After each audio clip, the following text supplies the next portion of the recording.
Live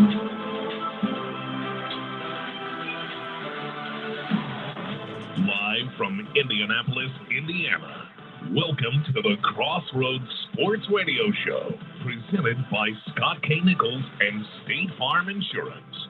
And now, here's your hosts, Brandon Reef and Jonathan Birdsong.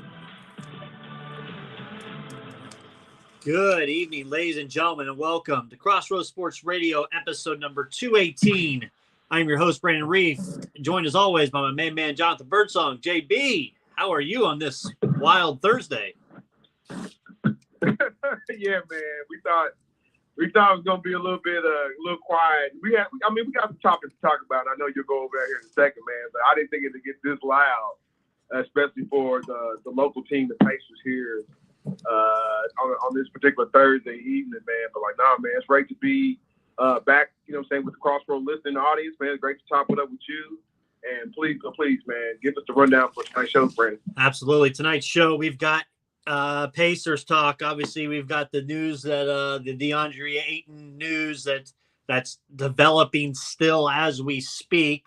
News was broke about 3 o'clock. We'll recover. I'll go into that here momentarily. We've got Pacers talk. We've got NBA news and notes itself from the league. We've got people saying we don't go after somebody, I'm out of here. We've got people saying I'm better than the GOAT, Jordan, and I can lock him up. We got crazy talk going on. We've got the Open across the pond. The British Open going on. That started early this morning at 1 a.m. I was able to catch some of the start of it right at 1 a.m. We've got college football talks and more. College football, we are fastly approaching college football season, and I cannot wait. But a heavy show. We'll take your calls and more tonight. We'll have our usual suspects usually. But, John, we've got to dive right in first.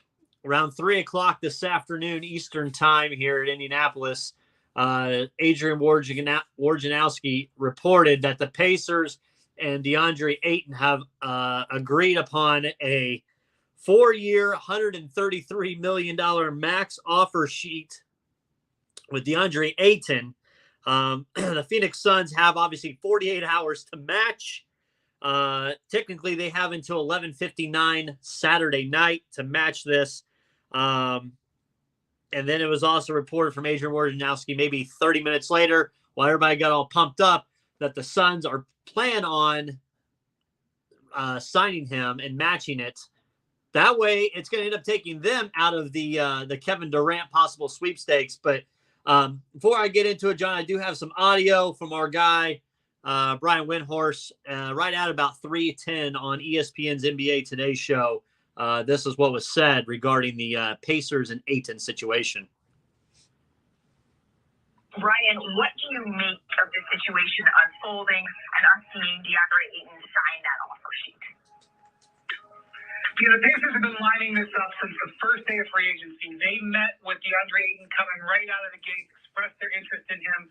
And as the Suns elected really not to seriously engage on the type of contract that DeAndre Ayton wanted, the Pacers made moves to make this possible, specifically trading Malcolm Brogdon to the Boston Celtics to open up the space to do this. Now, Malika, the Pacers don't like to do offer sheets. How much do they not like to do them? This is the second one they've done in 40 years, and the last one was for a very low-level role player. So they wanted to negotiate a sign and trade with Phoenix and had discussions to that end. They couldn't agree to terms. There was some consideration that this could be a part of a bigger deal. We talked about that on the show this week. But the Pacers are tired of waiting, and they went forward and made this move. Now, the real question is, do the Suns match? The concept of losing a player like DeAndre Ayton for nothing, which would happen if they didn't match in 48 hours, would be a devastating blow to Phoenix. We almost never see the loss of a restricted free agent to this level. But they do not believe that Ayton is a max player. They didn't believe he was a max player during the extension talks last fall. They do not believe he's a max player now. Matching this would make DeAndre Ayton untradeable until January 15th, so he couldn't be used in any kind of Kevin Durant trade, even if they kept him. And it would push the Suns about $15 million into the luxury tax, a very penal place that they've almost never gone before. So we're all going to be having our popcorn watching the Suns maneuver when they get this offer sheet and we see what bells and whistles are in it to see how toxic the Pacers might have made. So, John, I feel like the Pacers now are playing chess with Phoenix, saying, oh, you said you weren't going to sign it. You don't want to sign it. Well, we're tired of waiting. Boom. Here's a 4-year, $130 million deal. Well, maybe we want him. And it's like, well, now we're giving you 48 hours to figure it out. It's chess going on with Kevin Pritchard and the Phoenix organization, all on top of the Kevin Durant, because, if they re-sign Ayton, there's no way they're in the Durant sweepstakes. What's your take on all this, John? Let's break it down layer by layer. First, Ayton agreeing to the contract that's been rumored, and how much money the Pacers were actually going to give him. Holy cow. It's a different era. Yeah, we're in a different era, man, when the Pacers are talking about spending and spending that kind of money on one particular player, man. But you know what I'm saying, you have to like DeAndre Ayton's upside. He had the championship pedigree, got to the championship basically a year removed, or 2 years, or a year and a half removed, right, from going to the championship game. I know Phoenix didn't win, but he put up some great numbers throughout the playoffs during that championship run last year. For whatever reason, man, the Suns don't want to invest. They'd rather invest in the other, pieces that they have to kind of surround with Devin Booker and Chris Paul. They truth be told, probably overpaid Chris Paul just a little bit. So at the end of the day, the NBA still does have a salary cap, right? So the Suns have to look, more forward down to like what does the future look like for them than just to overpay or to pay to give the demands to DeAndre Ayton. The contract puts him well over to the $30 million per year threshold, right? And at some point, the Suns have to pay Mikal Bridges. At some point, they have to pay Cam Johnson. And at some point, they're probably going to have to re-up again in a different type of way. Devin Booker, man, if they really need the who was the best general manager they ever had, or off the purpose, they really could use Cotton Pacific buying on some of this, man, to try to navigate some of these free agent waters, man. So, like, now, man, the Pacers put their cojones, right, on the table, say, yo, we want him, and they can sign him. They can sign him outright. Where they don't have to make a deal. They don't have to trade off another asset. They don't have to trade Miles Turner, which is a whole nother thing. So, like, I don't know. I mean, would the Pacer Nation, right, relish a front court rotation Miles Turner, DeAndre Ayton, and Jalen Smith? Absolutely. Who wouldn't marvel at that? I don't know but Brandon, I don't know like who's starter, like again, basically what Carlisle says, you know what I mean? Because all those guys either going to play center or power forward. So who's the starter? You know what I'm saying? If Miles Turner is still here, but it kind of puts Phoenix in a position to like either match or come up with a deal where they take a trade offer from the Pacers. I don't know what the Pacers trade or what the trade offer. I know there was, a lot of people were playing trade machine. We played a little bit trade machine on the Crossroads Sports Facebook page or whatever. I think we put out a trade that was basically send Miles Turner and Durante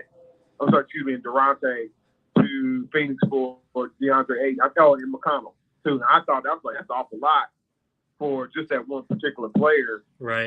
But hell, the Pacers, like I said, Pacers put their cojones on the table and they said, yo, we want them to sign us. Like, Phoenix, what you going to do? You going to match? Phoenix doesn't want to match. No, they don't. They really don't. And they're put in a weird position. Yeah. And they can't trade him until January. They can't trade him to Indiana for a full year. That's the way that rule states. And John, the reason why, and it was agreed to, Ayton hasn't signed. He still hasn't officially signed yet. I'm reading that there's still reports that they're working out a possible sign and trade. So that they have up until midnight tonight to do a sign and trade deal for this offer sheet. So the offer sheet actually doesn't go into effect until 12:01 a.m. if he would sign it right now. So during that time, they have what? 6 hours, 5.5 hours until they can make a trade. So there's works right now on a sign and trade to say, hey, you know what? We called the bluff, but we'll sign him. But damn, we really don't want to spend that much money. We've got enough cap already. So let's work out a trade. I think it makes sense for them to work out a trade, but I love the fact that the Pacers are going to say, hey, you know what? We're going to be some spenders. We'll spend some damn money finally. And is it really worth it? Is he worth it? I don't know. I like the fact that at least we're contenders to spend it. I mean, when's the last time we spent it? I mean, DeAndre Ayton's contract here for what this is worth will be making more than what Reggie Miller made in his entire 18-year career in Indiana. So there's a figure for you. Crazy. That is crazy. And then is he really worth it? So, and then here, look at the other side of it. Miles Turner. What's he thinking right now? Like, damn, either I'll play on my last year, see what happens, or damn, they don't believe in me. Right. That's crazy. Yeah. Yeah, that's crazy. They will offer an outside player. But again, man, look at we can put up their resumes. I think Aiden's just a little bit younger. I say Aiden definitely rebounds better at a higher clip. Aiden probably scores in low post better, right? He's more versatile. Stretch capabilities. He's probably a little bit more versatile. But again, they asked Miles Turner to be a little like DeAndre Ayton. He would show flashes of it. He just never showed the major consistency of it. Again, I think there's still some love for Miles Turner in this, with this organization, somebody that they homegrown, they seen would come from, like, I think Miles Turner was a one and done. They out of Texas.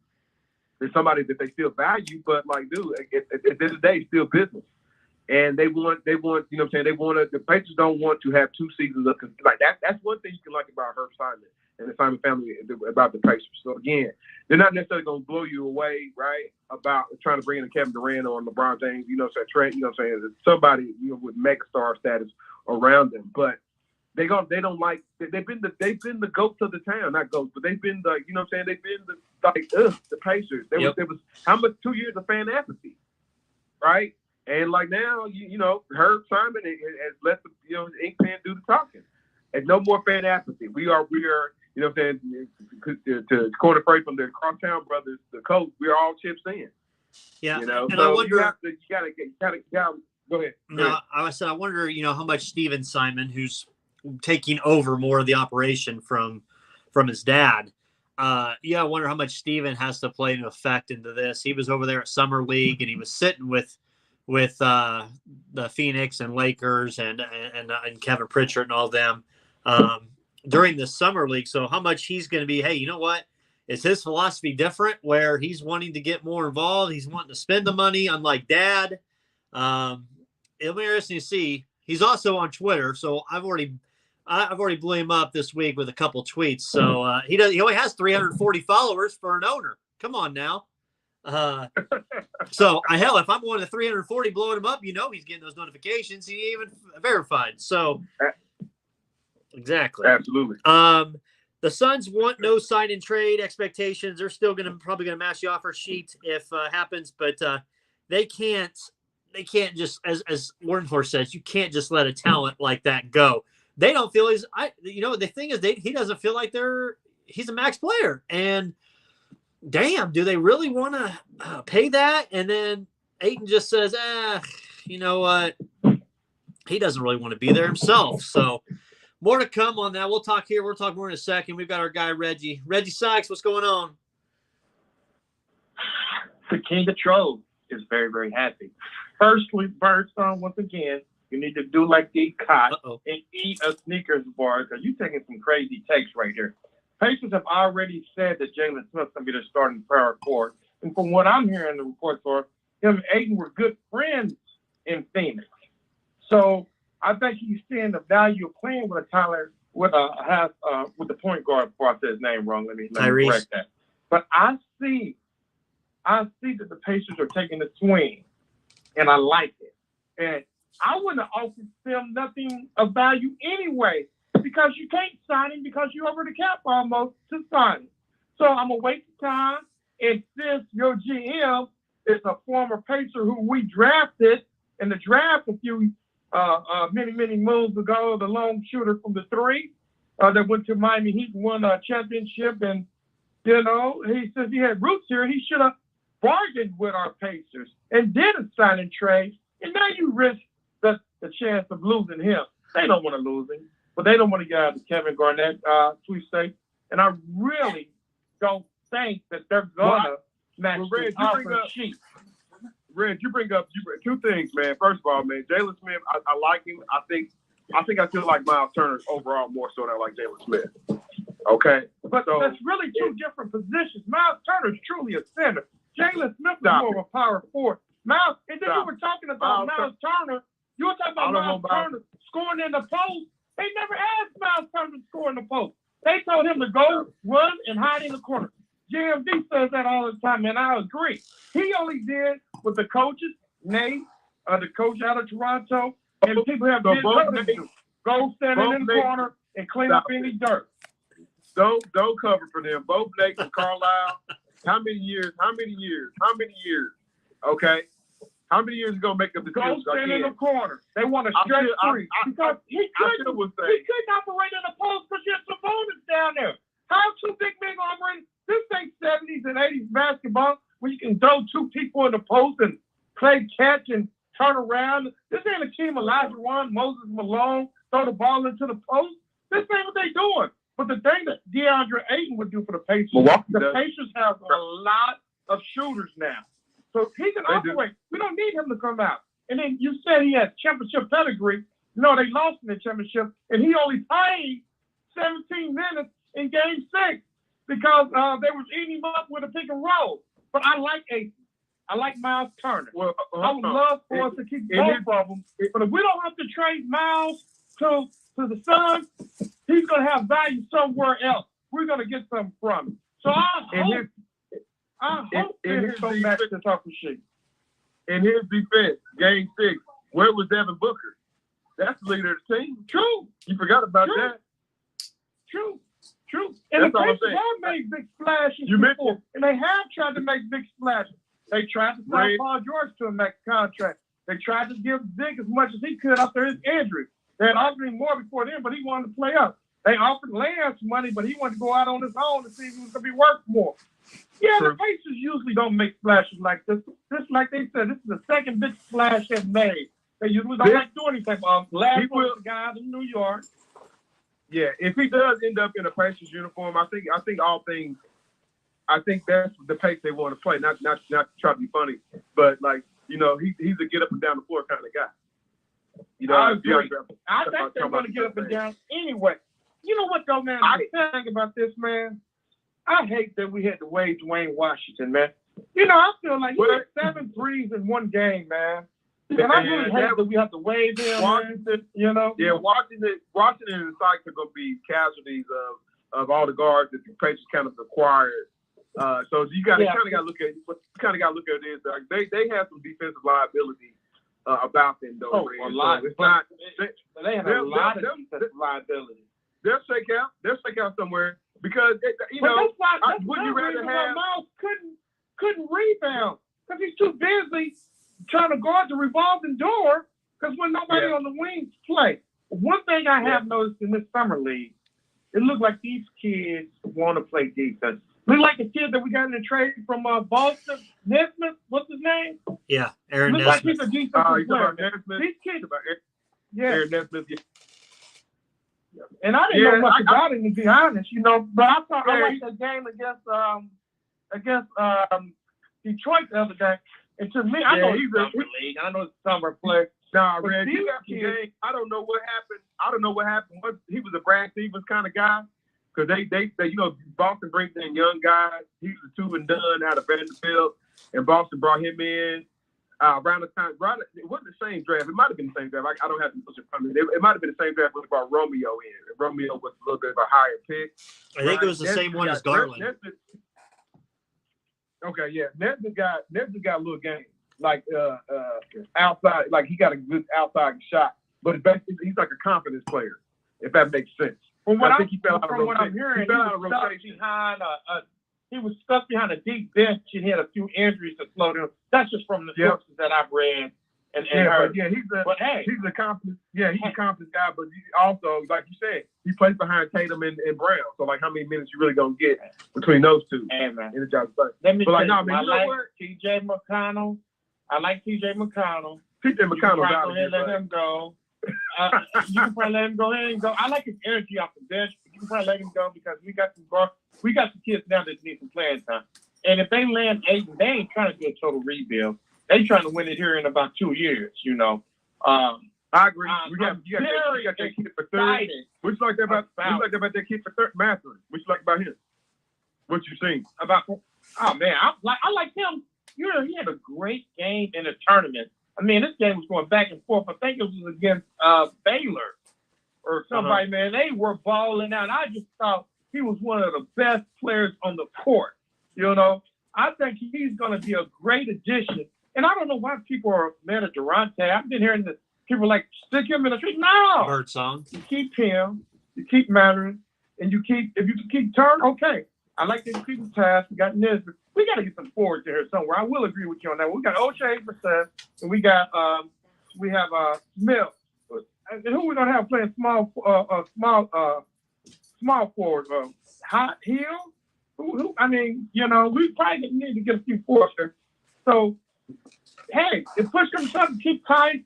You trade Turner for a couple of small forwards or something and see where things shake out. But I'm really super excited for your Indiana Pacers.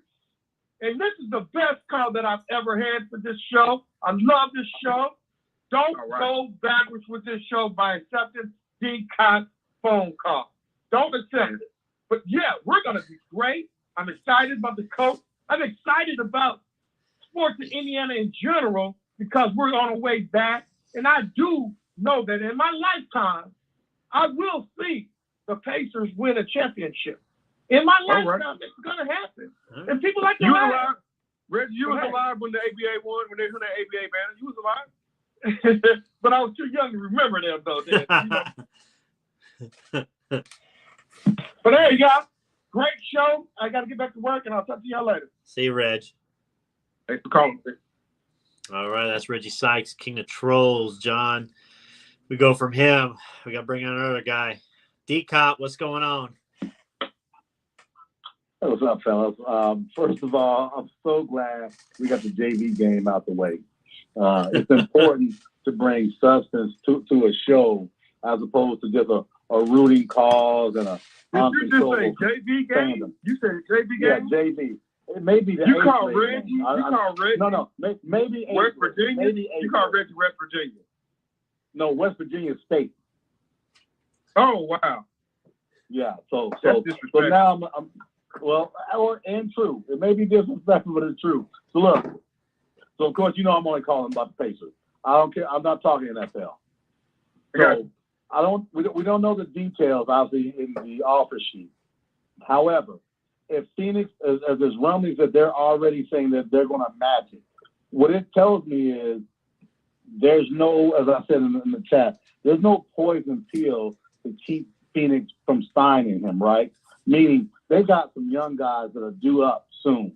They've got that's right. Mikal Bridges and Cam Johnson and Cam Payne are due up after next year. Mikal is going. His deal is going to kick in next year. He'll have 4 years at about $22 million. But the problem is you got these two young guys and they got to pay them.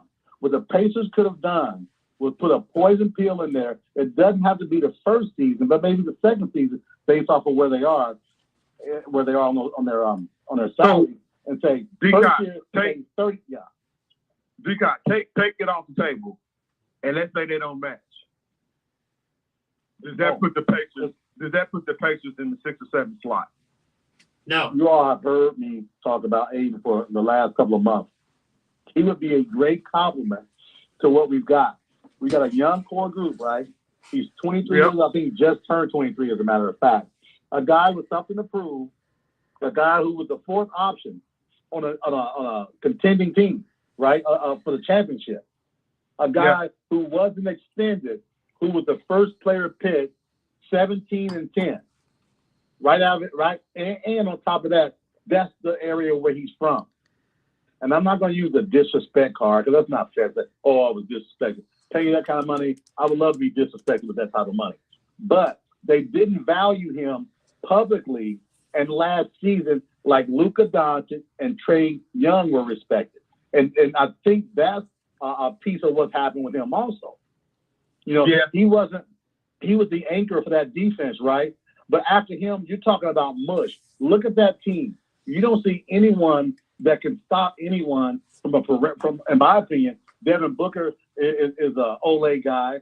Yeah, Chris Paul's a nice 6'2" defending point guard, right? Cam Payne and Cam Johnson are three spot up shooters who don't have an affinity for defense. He carried a big bulk of the load, and I think what he's saying is you didn't appreciate it. Right. And I'm talking on the defensive end. So yeah, if they don't, if you go advanced analytics against.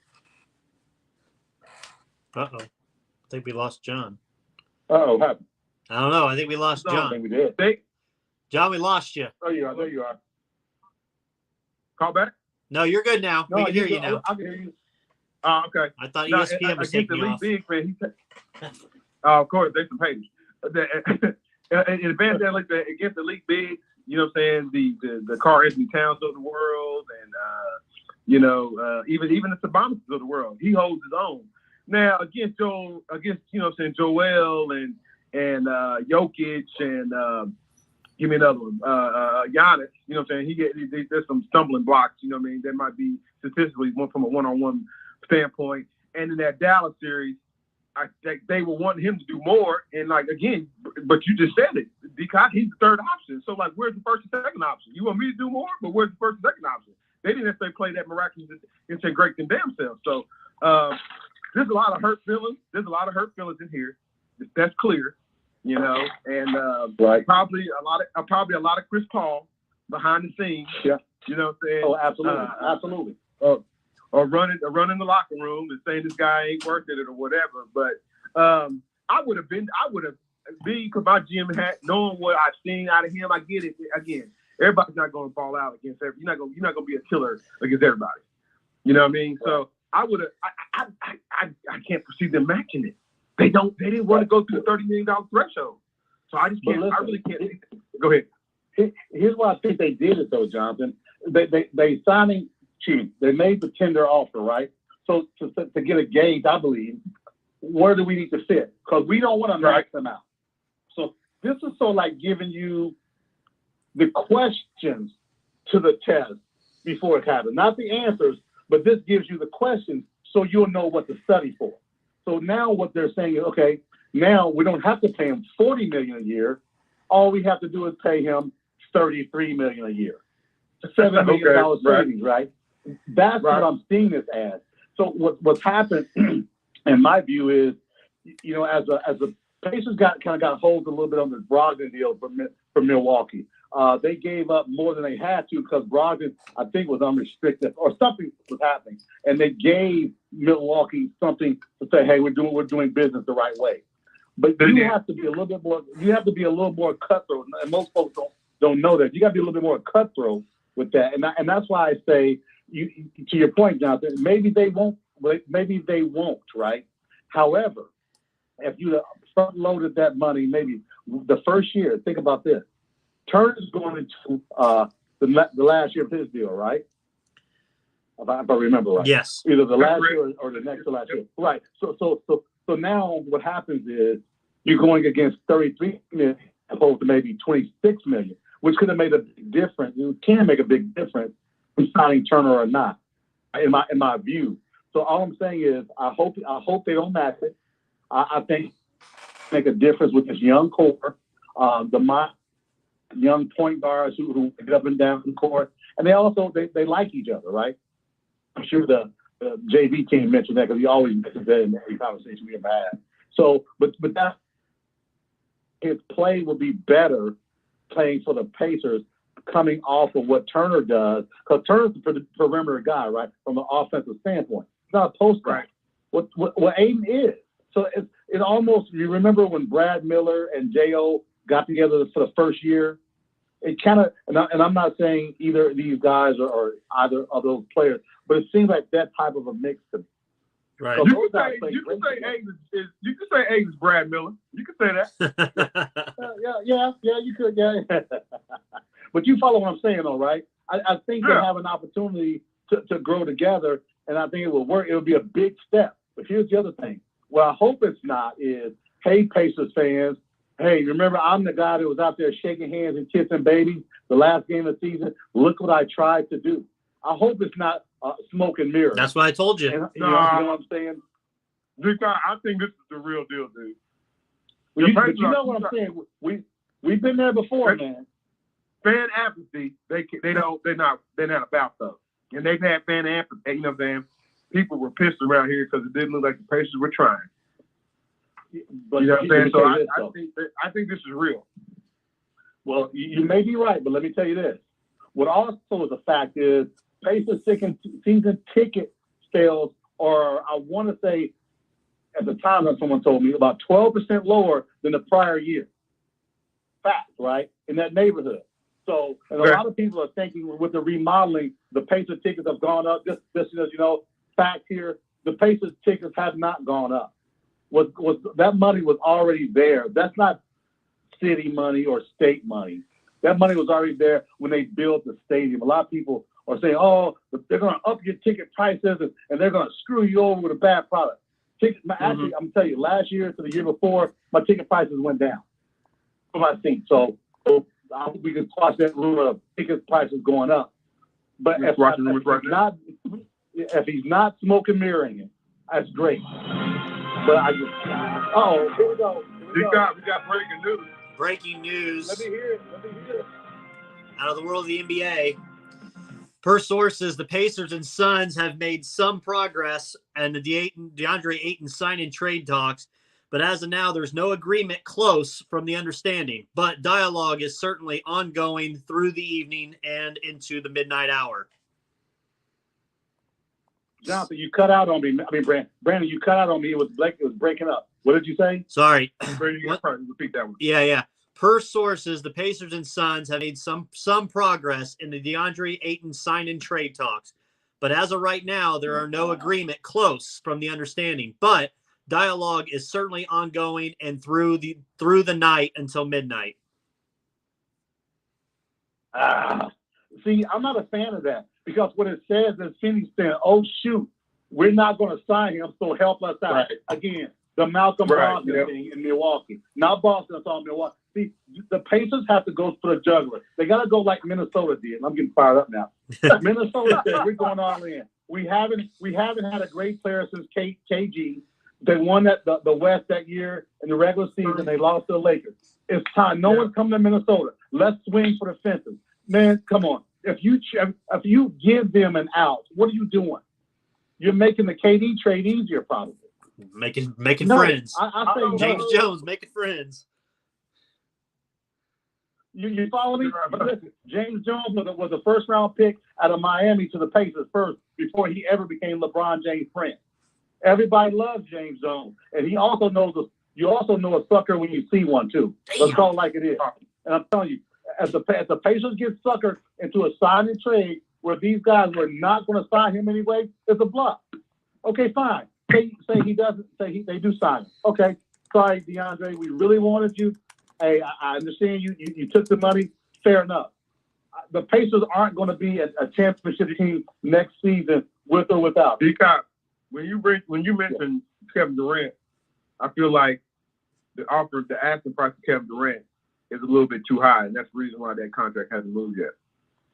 I'm not saying it's not going to move at some point. I've seen all kind of proposed trades from all kind of, you know what I'm saying, like-minded individuals like Brandon and myself who get paid by, you know what I'm saying, ESPN and Fox Sports to run the trade machine, you know what I'm saying, professionally.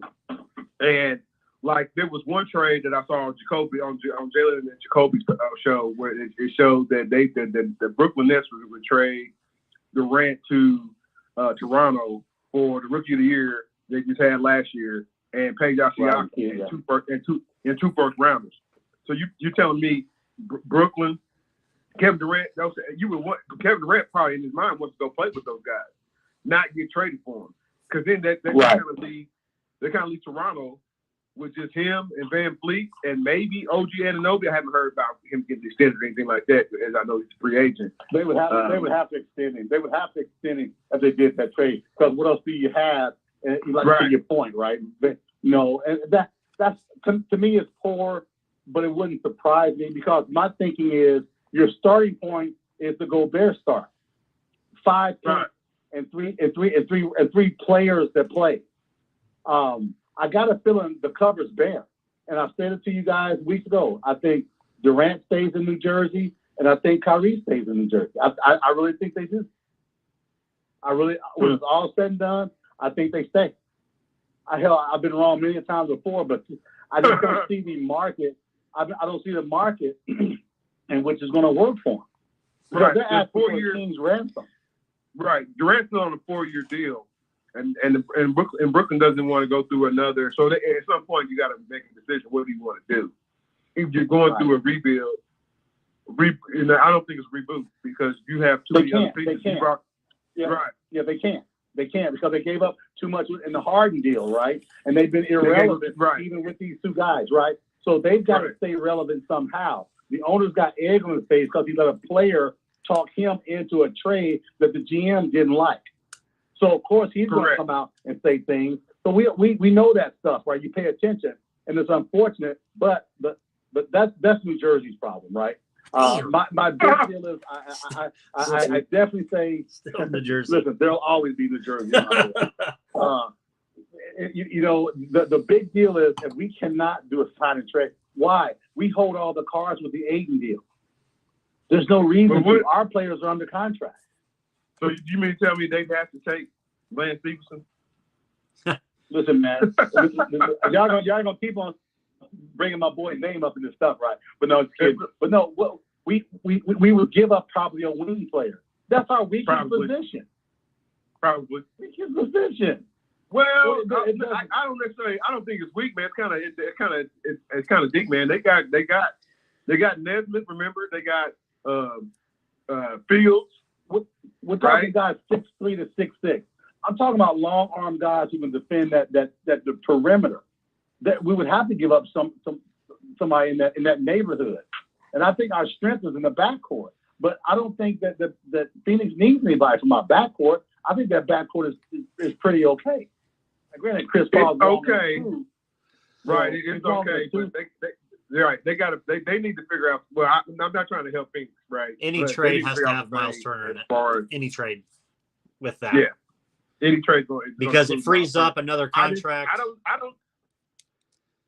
Yeah. So who knows, man? Who knows? Because why we got you on though? We gotta talk a little college football, just a little bit.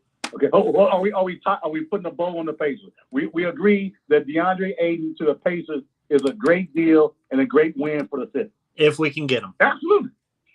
Okay. Exactly. If we land. Yeah. Okay. Absolutely. I'm ready. But, yeah, we got to talk a little college football, man. I know that because we have to, man. We're all the reorganization. It's kind of happening right before our eyes. They're coming down the pipeline. It's going to change college basketball as well. Yeah. To where potentially, again, I don't necessarily think conferences go away. The conference that we still have here will still be here. Pac-10, Pac-12, Big 12. They might do some type of merger or something like that. Big 10's going to obviously get bigger. The SEC is obviously going to try to get bigger. The ACC is going to stay the same. But what if a conference says, okay, we can't compete with all the football schools teaming up? So what happens to the Big East? Because the Big East is not necessarily known to be a football powerhouse magnet, right? You could invest in that because some of those schools invest in becoming football, magnets. Probably they could, but then again, you still would be behind the eight. Behind in the line. You're gonna be last in line trying to ramp up your stuff. Because Butler, I think Butler was 1AA. And they don't want to really invest. They really don't want to invest into the football program. So, from what I understand, that if it's total bedlam and total chaos after so let's say 2024, 2025, then a lot of those premier Big East teams, Butler being one of them, definitely Villanova, definitely trying to think who else is in the Big East. That's Syracuse, Syracuse of the world, Georgetown. Yeah, well, Syracuse already. Yeah, that's those right, teams. John. Those teams would just get melded. They would just come over to the ACC, and that would become the basketball conference. Here's what I would say. I was just going to say that you're going to have a division of basketball and football schools. Because there's no way, I don't care how much money you put into Butler's plan, Georgetown's plan, St. John's, Boston College, a few others, they're not going to make the hay in football. It doesn't matter because they're not schools of that ilk, right? So that's talking about putting bad money after bad, but the NCAA has done that before after COVID. If you take a look, remember, you miss a half a season and you cancel about 10 sports per school. So I wouldn't be surprised if they did something crazy, like putting money towards Butler football. That's a waste of time. It'd be a waste of time. I said this, man. Again, I don't think the ACC folds. North Carolina, the SEC can offer North Carolina a position to come to be, to come to the SEC, and again, you're going to have a classic. North Carolina football is they're not bashful, but they're not dominant either, right? They're middle of the pack. They've been middle of the pack. Right. They're middle of the pack, but their basketball program is A1, day one. Thing about that is, man, my personal opinion, without Duke moving with them, they wouldn't go. Wait a second. It's like the USC, UCLA deal. Bring your brother that you don't like with you, right? Right. Duke wouldn't go to SEC. No, Duke would not go to because you're only talking about basketball. Yeah. And it doesn't benefit them to come over to right. It doesn't benefit them. Even some expansive TV package, like Duke basketball is king. Duke basketball is like they're the Notre Dame of football. They're the Notre Dame of football. They're a brand wherever they go, and they can stand on their own with basketball. They could. Right. So unless something crazy happens when Coach K leaves. Right. Well, yeah. You follow me? He still got an office there. He still got an office there. So I don't think Duke basketball leaves, but I do think from what I hear, especially after the Big 10, Big 12 commissioner comment talking about, he said the Big 12 open for business. I'm hoping that, some of the old classic Big 12 teams either get Brandon and D-Cott. Not only are kids in the portal, programs are in the portal. You feel me? Yeah. My question: how about this? How about we start with Nebraska going back first? They belong. You know what? I got a lot of shade. I get a lot of shade for that. People make up excuses. The Huskers come after you. They need to, they say they don't think Nebraska recruits nationally. Nebraska got guys from Florida. Nebraska got guys from Texas. Yeah. Nebraska got guys from Oklahoma. The problem is at my home game. At my away game when I'm playing Wisconsin, when I'm Nebraska, and I'm playing Michigan, my people are not traveling for that. They have a caravan. They have a caravan of folks. No, why would I think about it, D-Cop? Remember those old Big 8 games, Big 12 games where Nebraska would play Oklahoma? Oh, absolutely. It would be split. It'd be split down the middle. Because Nebraska's home team. Yeah. Yeah. So, that's what, again, man, if the NCAA or whatever branches off to become the NCAA, right? If they think they're going to turn college football into pro football, and it is a form of pro football, but the NC school stuff is based upon rivalry. Yeah. That's why I mentioned Duke and North Carolina. Yeah. Well, that's also what drives a lot of the money, too. It drives a lot of the money. But they're saying the network's going to give you $100 million and everything's going to be fine. But I'm saying, competition-wise, it can be because if I'm not a football school and I'm a middling basketball school, all we doing is getting our ass kicked, for whatever they say, $80 million annually. Right. And you're going to get buried. You're going to get buried because kids are going to see you get thumped week in, week out. They're going to say, I'm not even considering them anymore. Then all of a sudden, some people can say when you're a meddling school, right. Some people can say that, what about now? It's not like Ball State's going to the national championship. No, or some other middle of the road type of, football team is winning. But at least you have the perception that if we max out like a Cincinnati. If we max out, we might get and we beat some of those big boys on our schedule, we might get an opportunity to get to the dance.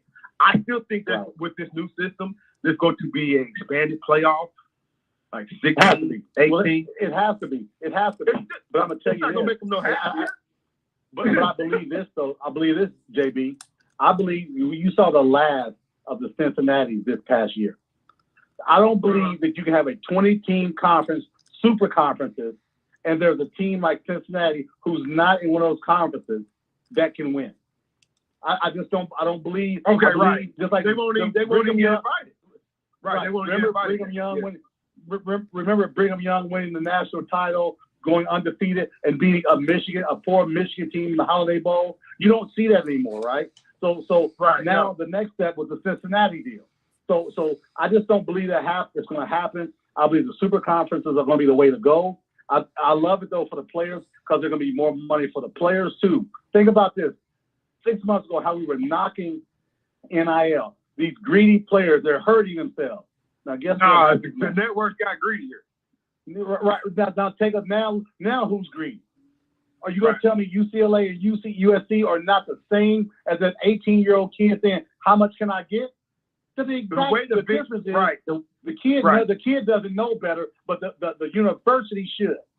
That's why I support NIL and those players getting every penny they can get. Yeah, the university looking at that money. The Big Ten, once UCLA and USC come to play for the Big Ten, the Big Ten has a thumbprint that stretches from all the way from Maryland, that coast, the Atlantic coast, all the way to the end of the East, to the end of the West. Right. But I'm gonna tell you this. But again, like I said, when the hardcore schedule comes in, and you're watching Maryland versus UCLA basketball, maybe you're all in, right? Because those are two historic basketball programs. But when you're watching Maryland and UCLA football on a Saturday afternoon, that Rutgers and UCLA. Rutgers and UCLA. Don't forget. Don't forget Rutgers. That ain't much Nebraska and USC. So that used to be. Remember, if you had told me that USC was playing Nebraska and this was 19, I'm talking basketball. I'm talking basketball. No, I don't want to see that. No, if you're talking about football, and this was 1996, man. That's a big time game. So that's going to be the fun stuff. That's going to be the fun stuff about it, right? And I want people who've knocked NIL to at least admit and acknowledge the organization. The colleges are doing the exact same thing as the players. When that man goes on and says, "We are open for business," that's a player going to the portal saying, "I'm open for business." Right. I remember people. I was one of the people, so I admit it, Brandon and DK. I'm admitting it right here. I was one of the people when the Northwestern players said we need to unionize. I said, "This fools is crazy." But now, that's exactly what they need to do. Yeah. The educational places should have been the example for these young men, right, and ladies, right? Don't forget them. However, they've been worse than these young kids in showing their desperation to go somewhere where the money is and their inability to manage their funds on a year-to-year basis. I don't know what ESPN's contract is and Fox's with NCAA football, but you're going to tell me less than a year went by and you start going to Aldi when you were always shopping at the highest grocery store. Remember Marsh back in the day? You went from Marsh to Aldi. Tell me they're not culpable for that? They absolutely are. So that's why I love seeing this thing go out, and I love seeing these schools pander for other conferences. They're pandering. I love they're on their hands and knees begging. Good. They should beg because they get a disservice to these kids, and now it's coming to roost. Yes, I love it. Yeah, that's for darn sure. I know you love it. The problem is, man, I'm fired up. Hold on. I know you need to quiet down. I'm gonna put you on mute. All right, I got you. Number one, your boy in the SEC, Greg Sankey. You realize he's about to kill one of the greatest things in college sports history, correct? You realize this, right? Your boy Sankey. Yeah, absolutely. His comment this week, the full quote was, "A couple of people from D1 Council called me and said that Sankey has talked down to the lower conferences a bit and made it look like the NCAA tournament may not be the NCAA tournament in a couple of years, meaning the little guys won't be involved anymore. I called a couple more people in the committee who said they think they heard it wrong. All I'm saying is don't be surprised. There's a push from Greg Sankey and the SEC and some of the other big boys to not include the usual that would be in the NCAA tournament. That would be awful and horrendous for the college basketball. This would be the worst thing for college basketball." End quote. Listen, I would never sit here and toot my horn for Greg Sankey. I promise you I won't. You never will, because he's a part of the establishment. So absolutely, it's typical of an egotistical, money-making cash cow like the SEC football conference. That's whack, That's Brandon, what it is. I'm thinking this clearly, man. That's whack, dude. Like the NCAA tournament, technically all the college sports, man. The little guy, I get it, man. Cincinnati, I was rooting for him, right? I don't necessarily root for anybody in professional sports. Professional sports now, even on the NFL level, is so individualistic, and it's nothing wrong with it. But the uniqueness about college sports is that you have that crossover. Man, Kansas don't like Baylor. You know what I'm saying? UNC don't like Duke. All that played out. Mm-hmm. Does anybody really want that to go away, or do we want the kids to get paid? I mean, if North Carolina leaves the conference, you will not get the Duke Carolina rivalry twice a year. It will be at the other person's site once a year as a regular game, and then you're pissing off the boosters who were always wanting their home game against their rival that they're not going to get. Right. Well, you know what?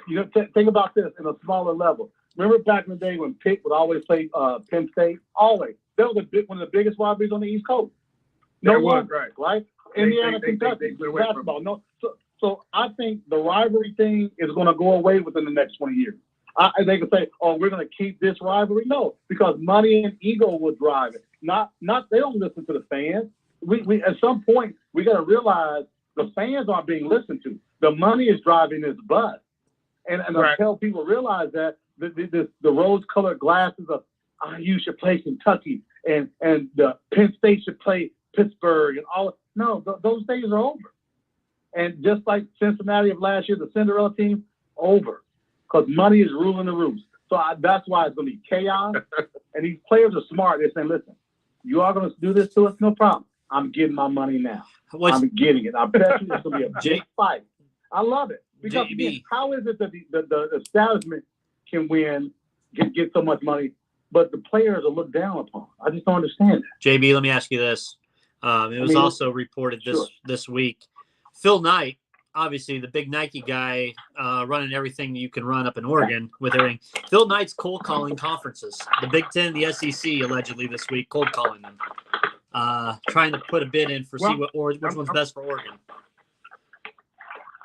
Well, I'm glad you brought them up, Brandon. Why didn't I wonder? It's kind of a mystery to me. Why did the Big Ten offer Oregon first or two? Why did Phil Knight have to call them? Because technically, from a viewership standpoint, in the last 4 seasons, Oregon has better viewerships than any Pac-12 team. Than any Pac-12 team. I know USC is like peanut butter. I get it. Everybody knows USC. But Oregon has the better viewership. Well, I think it's the same way. I think here's the thing, Jonathan. Think about this. When the Big Ten said, come on in, Rutgers, they're looking for market size. I don't think they're caring so much about the winning side. Because who in their right mind... Oregon thought out a bid with 4 million viewers. Well, I'm going to go there. So who in their right mind would think Rutgers is a good idea other than Big Ten? Nobody. So that tells me they're not doing their homework, man.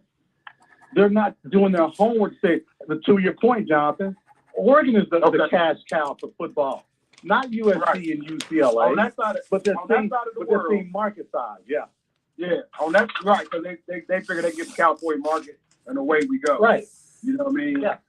Just because you're there doesn't mean you're going to get it. If I'm the Big 12 commissioner, I'm making a deal with Oregon. I maybe even give them whatever split that we was going to give Texas. Yeah. Whatever deal that you can give to keep them on the West Coast and to keep interest in both of their conferences. I would agree 100% because it's like you got third place, but wasn't Michael Jordan the third pick of the draft? And that worked out pretty good, right? So I think that if the Big 12 says, "Hey, Oregon, name your price," I think the Big 12 wins that battle, even with UCLA and USC combined, because of Phil Knight's money and because of that cachet. I absolutely believe that.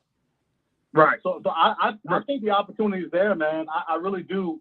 But it's gonna be. I love seeing this, and I'm hoping that the Big Ten I know. You love the chaos. I hope they wake up though and realize the mistake they made with Rutgers, the mistake they made with Maryland, and the mistake they made with Nebraska, and make it right.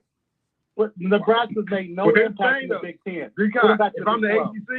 If I'm the ACC, I might ask Maryland, come on back, man. What are y'all doing in the Big Ten? Ask me. Come on back. Yeah, what did we really fall out? What did we really fall out of favor for? What happened? They promised you what? People that get divorced go get married again all the time. It's okay. Believe me, my cousin got divorced and she married the same fool again. What were you thinking the first time, right?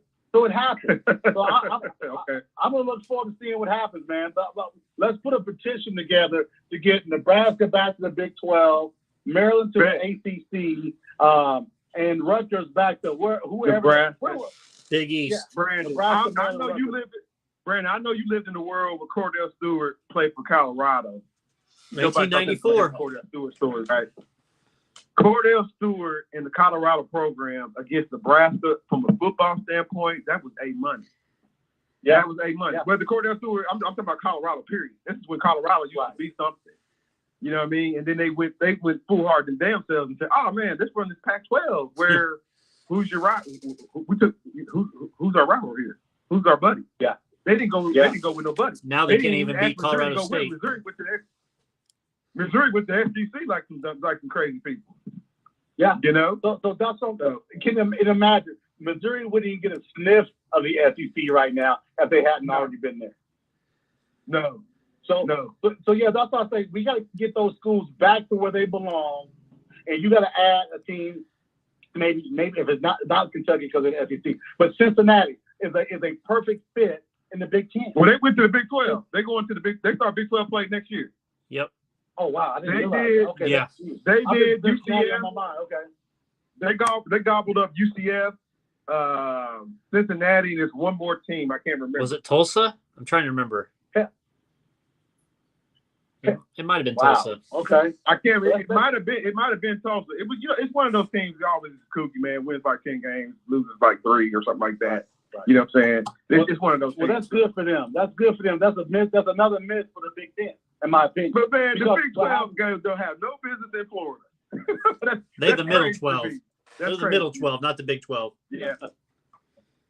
Yeah, exactly right. That's gonna be painful for them, but it's gonna be good, man. I look forward to this chaos. Keep us abreast of the Aiden deal, man. Because I really think I think the Pacers should hold pat. And if they're going to do it, if they're going to trade, you don't give your core players up when you didn't have to. You just don't have to do it, man. You just don't. Right. You don't have to. Right. That's what I'm saying. Right. Yeah. With D-Cot, I know we got to let you go, man. I can't wait till college football kicks off. I think this is going to be one of the greatest Heisman Trophy. This is just a spoiler for a couple shows down the road. This is going to be one of the greatest races, as long as nobody gets hurt. With Team Stroud and your homie down there, because we got to get Brandon. We got to get our Bama. You know what I'm saying? You know what I'm saying? No. I'm not saying that word. I'm not saying that. The school is next to Mississippi. The school is next to Mississippi. The Heisman. I know there's some people down in Lafayette, West Lafayette, that think he's going to have a shot. I think it really is going to come down to Ohio State, C.J. Stroud, and Bryce Young out of Alabama for the Heisman, man. Yeah. If that kid down in Texas, if he wants to get another, what car did they give him, Brandon Maserati?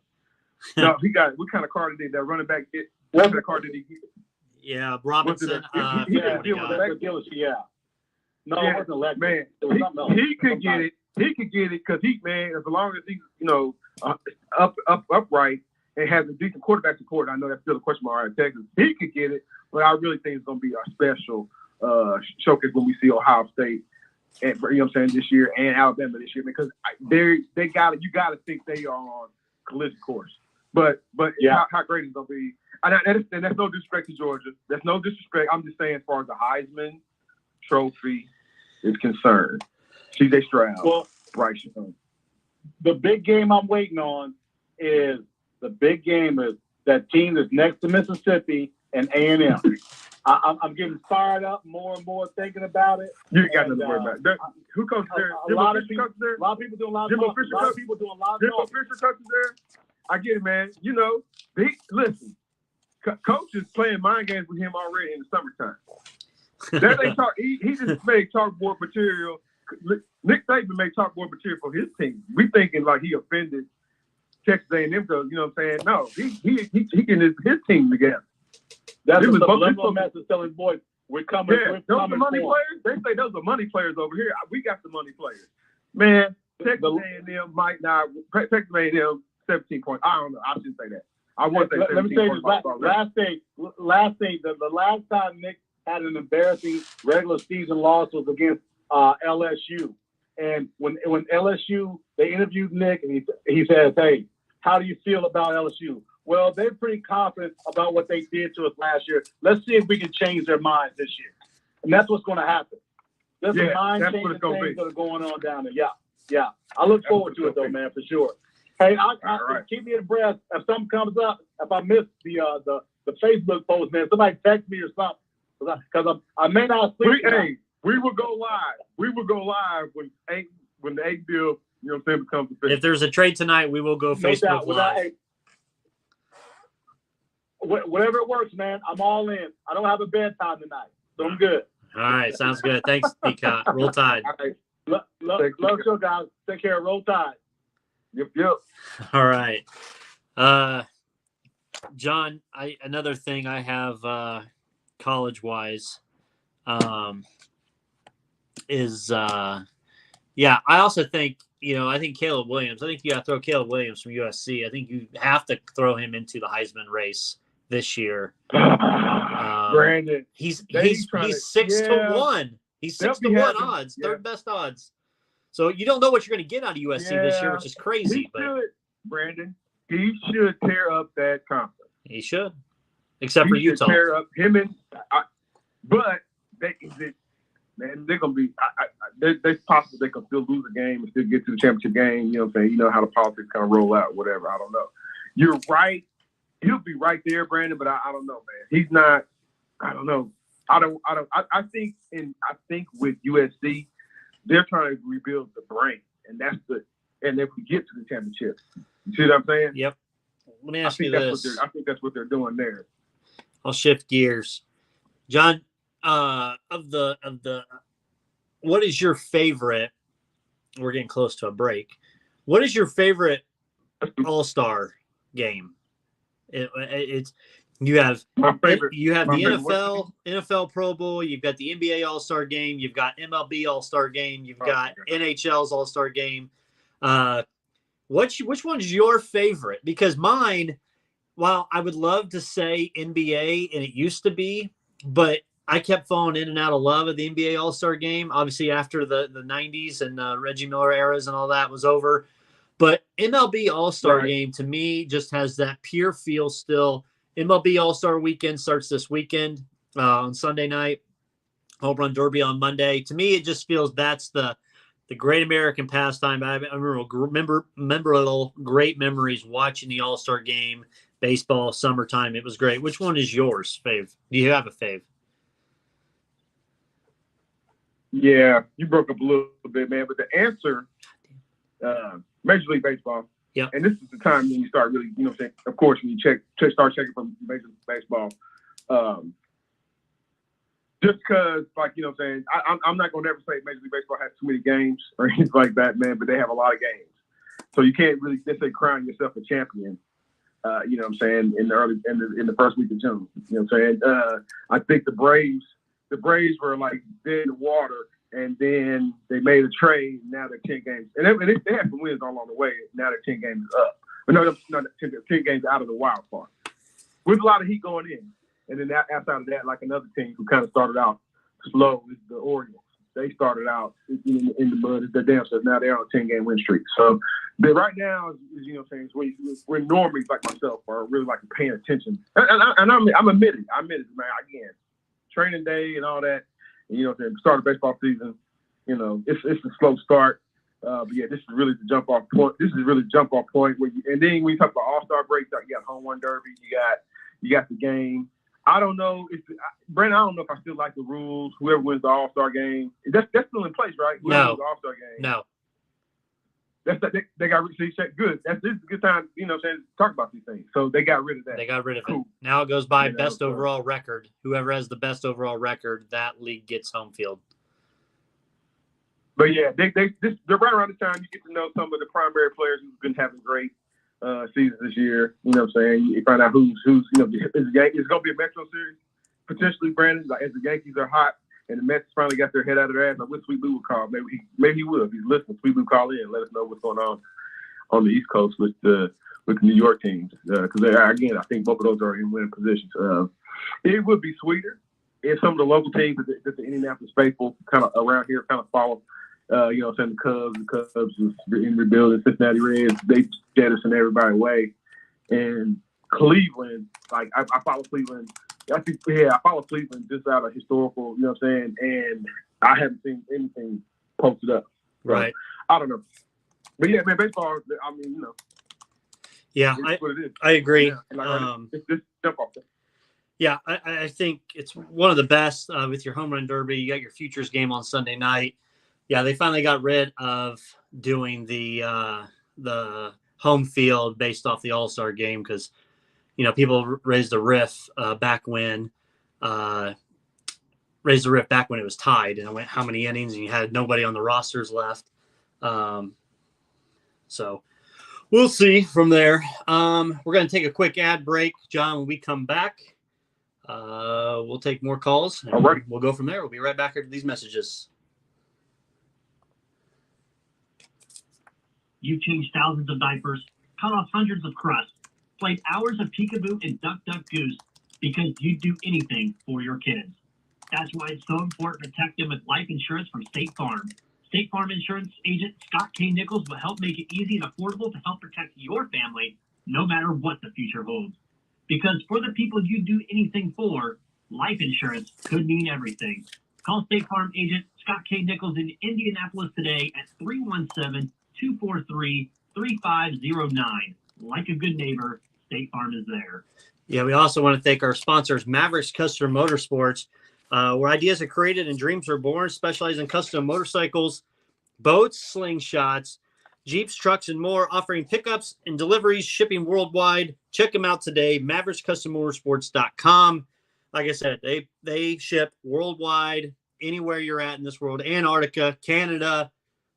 God, for some reason, if you're in Russia, even the United States here, they'll ship to you worldwide. Give them a call today. Check them out, MavericksCustomMotorsports.com.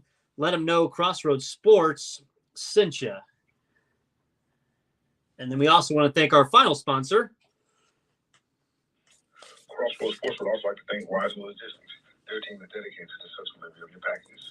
Services, domestic and commercials, are available for delivery of your packages 7 days a week, 365 days a year. That's Wiseman Logistics. Hit them up at 877-744-6112. Wiseman Logistics. All right, and we are back. John, if you want to give the intro to our next guest, we'll bring him on. Well, the intro to our latest guest on the Crossroads Sports Show is professional Pro Bowler, Pro Bowler. Shame on me, Pro Bowl. Damn. Here's how unprofessional we are. Kevin, how you doing? Welcome to the Crossroads Sports Show. Dude, I thought the last conversation I had with you is that you couldn't make the show, but I am glad that you called. I'm here. Brandon, this man is like, dude, we've been going back and forth, and I didn't, whether it's on the phone or whether it's through email. And, a lot of times things get kind of lost in translation, you know what I'm saying? Kevin tried to call to the show last week, and we were right where we were going off. He was calling in. So, again, welcome to the Crossroads. I thought me being unprofessional. Welcome to the Crossroads Sports Show. Kevin Williams is, like I said, a professional pro bowler. Is that how you say it? Is that how you would? Yeah, pro bowler. Professional pro bowler. Yeah. Okay. Well, dude, to be totally honest with you, you are our first bowler that we've ever had on the show. I don't, me and Brandon kind of mind melded about like, our content that we have on the show, of course, just like ESPN and Fox, it's heavy basketball, heavy football. And it's cool, right. This is kind of the topic of the day, baby. Very rarely, in this day and age, and I know there's a lot of hypocrites in media, especially on online, on Instagram and YouTube with professional bowlers. But there's very little time that we ever get to chop it up and learn what's it like to be a professional bowler. What's it like to be a professional bowler? How does that go from what people think is a recreation league type of activity? I know that's not the case definitely for you. You know what I'm saying? Right. But what people, the perception of it. So, dude, let's reach out, to somebody. Now, unbeknownst to anybody else listening to this phone, Kevin is also, would you say you're a hip hop artist or a rap artist or just a musical artist? I'm just a music artist. I do a little bit of all of it now. Okay, so yeah, Kevin wears a lot of hats, and we're going to, like I said, the next 15 minutes or so, we're going to learn a lot about his hats, man. So, Kevin, again, welcome to the show. How long have you been a bowler? And again, how long have you been a professional? I've been a professional for 6 years now. I actually played a lot of basketball growing up and baseball, so I was never really that big into bowling. I played a lot of other sports, so I really wanted to go play some college basketball and do whatever, but I hated school, so I took a year off from college and I started bowling on the side, just amateurly, and I started making some cash. And when you're broke at 18 and then you get a little cash in your pocket, I was like, I'm gonna keep doing this. I like this money stuff. Okay, that's cool. So, you never played? You never, participated as a youth as a bowler. So, how did you know you were? How do you know you were good? Because you talking to two guys, you probably if we could put 190 together, that'd probably be our combined score. You know what I'm saying? Right. And I also know that you also train young bowlers.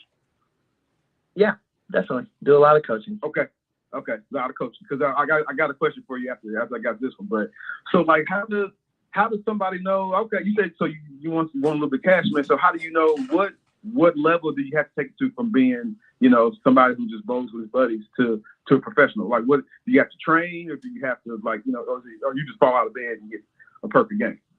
No, you definitely got to put the time in. I started bowling towards the end of high school, really, where we had a high school program and we won state my junior year, and I was on the all-state team the 3 years I bowled high school. And so I kind of was like, all right, I'm pretty good at this, but I didn't take it serious. And then a local bowler who's extremely good and one of the best amateurs in the nation, he got a hold of me and was like, hey, I want to sponsor you. I want to back you. I want to help, finance bowling for you, and let's go get you on your feet. So we started traveling and bowling some small amateur stuff. And just to kind of see where I was, he would pay for the entries because I didn't have any money. And we would split whatever profit I'd make. And then, as I started getting better, I started, backing myself and paying for myself because I had some money behind me. And then you just kind of work your way through it. But when I started deciding on taking bowling more serious, I was practicing 5 days a week, a couple hours a day, getting in the gym, like any other athlete, mastering your craft. So it's a little different. And, you don't have to be as in shape as a bowler now. So people don't take into account for some of that stuff. But, yeah, it's definitely a grind. You definitely got to go out there and pay your dues. What kind of places, what kind of venues, where has bowling, what tournaments, how far have you gone continentally through the United States or even, abroad? Pretty much everywhere in the United States we bowl, especially on tour, anywhere from Vegas to Florida. So either side of the United States. I don't do much of the overseas events because I don't really care to be on a flight for 15 hours or anything like that. But there's bowling all over the world. There's big events in Sweden and China and you name it. There's a lot of bowling going on. It's just kind of like a hidden gem. A lot of people just don't, like you guys, you just don't know much about the bowling scene because it's just different. Well, I grew up in a where I'm a little older than everybody on this phone, so I just leave it at that. I grew up at a time when ESPN, the worldwide leader in sports, not to shout out anybody else's show, they did do a little bit more deep dive. They did, before all the talking shows, the talking heads, back and forth kind of rule, the airwaves during the afternoon. ESPN would show, bowling. I don't know if it was, I can't remember if it was taped or if it was live, but they would show bowling or they would show tennis. You get to know some of the participant athletes. As like you say. But, everybody just thinks bowling is, again, I will never say it's a recreational league because, again, I bowled before, and I know, kind of time you have to put into it, to be good, much less, like stuff being great. So I got to ask you, when you're training, so I did watch some of your show, I did watch some of your channel on YouTube. when you're training a non up and coming bowler, what is it? Do you not teach them? Is a spare bad or is a spare good? Pick up a spare. Spare's good. Spare's good. You want to fill those frames. If it's a strike or a spare, you want to stay clean. Mm-hmm. Okay, but do you necessarily coach like that? You coach them to get a strike. It just depends on the level you are, really. Okay. Okay. If you average over 170, that's where we'll start teaching you how to throw some strikes. But if you're under 170 for your average game, we usually just want to, make sure you pick up your spares and just kind of keep it close until you're, comfortable there. Then you start learning how to strike because, it's hard to just figure out how to throw 8 strikes a game, but you should be able to pick up your spares first. So you always teach that first. And then as you start getting better, then we start figuring out how to throw some strikes in some big games in there. Okay. So I only bowl with one hand. How do you bowl? Yep. How do you bowl with 2 hands? How do you keep control? When did you learn? How did you learn that master? Like with 2 hands. And he's a lefty, Brandon. Right. I started bowling when I was super young, just for fun. My mom worked in a bowling alley, so I was always running around and taking the bowling balls off the racks and throwing them down the lane. But I wasn't strong enough to use one hand, so I just threw it down there with 2. So as I kind of started bowling more when I got older, that's the only way I knew how to do it. So I just used 2 hands. So it's very similar to the one-handed style. You just use that offhand as kind of a little more support to hold on to it is all it really is. But there's a lot of similarities to one and two-handed that people don't understand. It just looks goofy is all it is, I never said it looked goofy. No, I'm the one who's saying it. I know that if you don't know much about bowling, and I show you a video of me bowling, and you're like, whoa, you threw it with both hands? What is that? So I understand. It's very foreign look. Right. I got a question for you. So for those that are recreational bowlers or just starting to get into the game, I say they listen after this interview, and they're going to want to get themselves into bowling, get to the sport. How do you choose the correct ball weight? Because I feel like when I go to a bowling alley, and John, give me more credit. Come on now, I can average at least a 150. So that means you got to be at a 40. But, okay, I'm sorry. But how do you choose the correct ball weight? Because I feel like I get the heavier ones because the way I throw, I have a little spin on mine to where it just curves down there. I get more strikes with the heavier bowling balls than the lighter ones. So how do you go at first choosing the correct ball weight? So the universal weight is pretty much 15 pounds. Most people from the age of probably 13 to 65 throw 15. Now, take into consideration if you might have some past injuries or you're a little weaker, whatever the case, but 14 or 15 pounds is what most people throw outside of, 12-year-olds and 70, 80-year-olds. So 15 pounds is usually the way to go. Now, if you're just throwing a house ball and it's not fit to your hand, it's probably a little harder to throw it. But if you went into your local pro shop and you got a ball drilled and it actually fit your exact hand and your measurement, then it'd be much easier to hold on to. So 14 or 15 pounds is usually the way to go. Okay. For a PBA bowling event, those tournaments, how does the format work? And does that usually start like on a Thursday through Sunday, or is it a Friday through Sunday? Because I've seen different ones, different ways. Which ones are the ones that you're in? They change up the formats all the time, just whatever the event may be, where you look at golf is a very comparable sport to us. Mm-hmm. They're always Thursday through Sunday. Most of the time our events are Monday, we have a practice session, and then we bowl qualifying Tuesday, Wednesday, Thursday. Okay. And then we cut to the first cut on Friday, and then Friday and Saturday is like a match play for the final cut. And then from there, the telecast is on Sunday. So we usually bowl Monday to Sunday, and then we're off to the next event. So it's usually a week-long deal. Okay. Who's your favorite bowler? My favorite bowler? Yeah. That's tough because, I have a lot of close friends out on tour. But all time, I'd have to say Jason Couch. He's one of the lefties that actually hooked it a lot. So it was just fun watching him whenever I did watch bowling a little bit. Okay. John? Kevin, tell me about this music pursuit. And it's not necessarily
It's the process. Music is so fun. Making something that people can have fun and listen to and relate to, it's great. Okay. Which one? Well, I ain't gonna ask you which one you like best, man. I never asked nobody if they left hand or their right hand. So I won't ask you which one you like best. Man. I'll tell you. Music. Okay. What are you? So you still on tour? Where you bowling at right now? We're actually at Junior Gold. It's pretty much youth nationals. So me and my tour roommate, Packy Hanrahan, we're here to just make appearances, hang out with the kids, take photos, sign autographs, help them out. Just make an appearance and see the future of our sport. So that's what we're doing. Okay. I just walked down to the parking lot to call you guys, and we're just seeing the future of our sport. Nice. How many? Appreciate hold on, John. We got one more. I got one more. How many 300 games have you had? I don't know the exact number because I don't really keep track, but I'm going to say it's just over 100. Wow. I could barely do that on the Nintendo Wii, let alone in real life. I think the most strikes I've ever had was like 6 before in a single game. And that was on like a Monday night beer league, and I loved it. Yeah, that's not bad at all. So, do you? So the last big trophy. Go ahead, Brandon. No, I was gonna say. So, do you ever go bowling with just your main group of friends, and are they like, dude, just quit being so good with us? Yeah, that's obviously not my first. That's obviously not my first go-to activity. Right. Because it is my job, but also, if I'm with all my friends and whoever, and that's what they want to do, I'm not going to be the fun runner. So usually I'll either watch them or I'll bowl opposite-handed and just have fun, mess around, drink some beer, whatever. Don't take it serious because that wouldn't be fun at all. Right, right. Okay. Professional bowler Kevin Williams, man. Thanks for calling. I'm sorry for the unprofessionalism, man. I thought we were going to reconnect at some other time, but I am glad you called, man. And can you say, what do you say in bowling? Do you say good luck, break a leg, or what are you supposed to say to a bowler upon them when they achieve their goal for this weekend? Just like anything else, just, good luck. Okay. Well, good luck with this tournament, man. I want to see, I follow Crossroads Sports fans. They follow you on, our site follows you on Instagram. And every now and then, he has some funny videos for folks to kind of, to check out or whatever. Or fun videos. I won't say funny, fun videos to kind of check out, man. So we'll be checking you out, going further, anybody else. What's your Instagram? Give some plugs, man.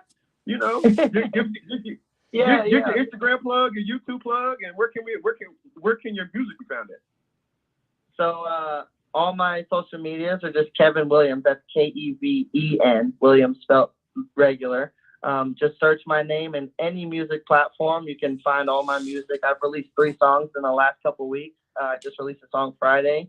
So I'm going to pump out a bunch of music there. My Instagram is just Kevin Williams. And then we have a YouTube channel called The House Bowling. It's me and all of our roommates on tour. We just vlog and show you behind the scenes of what it's like to be a professional bowler. So where you guys are asking me these questions, you can go watch some of our videos and just see how we live our daily lives as pro bowlers. And, get a better understanding for what we do as a living. Hopefully people can appreciate it a little more. Awesome. But yeah, it's Kevin Williams everywhere. Yeah, well, I do. Hey, man, I appreciate the bowlers, man. I promise the next time we have our conversation, I'll know more about the sport. We'll have an even deeper dive. I still enjoy watching. I think most of the bowling kind of comes on FS1, but you got to catch it early. On the weekend. So, man, again, Kevin Williams, thanks for coming to the Crossroads Sports Show, man. And I appreciate you guys having me. Appreciate it. Thanks, Kevin. Have a great week. Yes, you as well, guys. Appreciate it. All right, John, it's Kevin Williams, PBA Pro Bowler, which you just got to slow down saying it. Pro Bowler. Not like a pro bowler from football. Yes. Right, man. I didn't want it. It was like a tongue twister, man. I kept on messing it up, man. Plus, I never did. I was gonna tell him my story about how this crackhead stole one of my bowling balls out of my car one time, man. But that's what story for another. That's another story for another time. That's funny because one of my buddies just crazy, had golf clubs stolen out of his car. So surprised some crackhead stole it out of his. But I love bowling. I need to go bowling. Hitting crackhead. Yeah. My fiance has tried to get me to go. We keep talking about going bowling over here in Westfield, and we haven't. So maybe we'll plan it for one of these days coming up. So we'll see. That was great to have him on tonight. So be able to get him in. John, I want to go back. Well, first off, before we go back to the NBA, I want to bring to attention earlier this week. Part of the NFL news was announced that Sandra Douglas Roberts was named the first Black woman to be team president, and it's for the Las Vegas Raiders. That's a huge milestone, not only just for women to be a team president in the NFL, in a male-driven sport, but also to be the first Black female to be labeled as this a team president in one of the 4 major sports. John, What was your kind of thoughts on that? Again, man, I guess it's probably, one step to, ownership. I guess, I know it's been a lot of folks asking for better representation other than just being the product on the field. There's no shame in that either, you know what I mean? But, I'm saying, more Black, folks want to have, more control, more say, more people to look like them. It can't be bad, the more voices and more people be added into some of these rooms, that we have running these leagues that we all kind of watch. Homegirl, she wasn't vice president, but she was with the Bush administration. She became a co-owner of the Denver Broncos. Condoleezza Rice. Yes, Condoleezza Rice. So the women are savvy business people as well. Man, it's not about putting a pretty face or even a big high-powered name. Some of that is a high-powered name in the NFL offices, man. Their job is to make sure the Las Vegas Raiders and the Denver Broncos are trying to find their way to the Super Bowl. Otherwise, they're gonna get fired just like anybody else, president or no, Black woman or no. You know what I'm saying? But some things, you do a soul platform, as an African American person, hey, man, however you got there, and then hopefully, again, I'm not gonna root for the Raiders next, get the Super Bowl, but what kind of story is that? When a black woman team president, help put the roster together, how historical would that be? So, wishing everybody well, in that kind of capacity. But man, that was a great statement about the league. That, a league that people highly criticize because they don't do things like this. So it doesn't seem. Again, I don't think they put anybody in a position if they didn't have the qualities, to run it. So Have you saw? She's well deserving. Have you saw any of the podcast series Luck by the Athletic Zach Kiefer? Or have you listened to any? It's like a 6-part series. Hold on, you have I saw any boy now? I'm sorry. Luck, the podcast, the series by Andrew Luck. Yeah, I almost was like, dude. I was like, dude, he's getting killed for it. Rules, man, I said he's getting killed for it. No, I didn't even. I really didn't click on it, man. I kind of listened to people, kind of chat about it or whatever. But the coach, again, move on. It's great that he's opening it up, and it's great, but it's over, dude. That's over. You're not coming back. Yeah, they just need to move on. Look, that's over.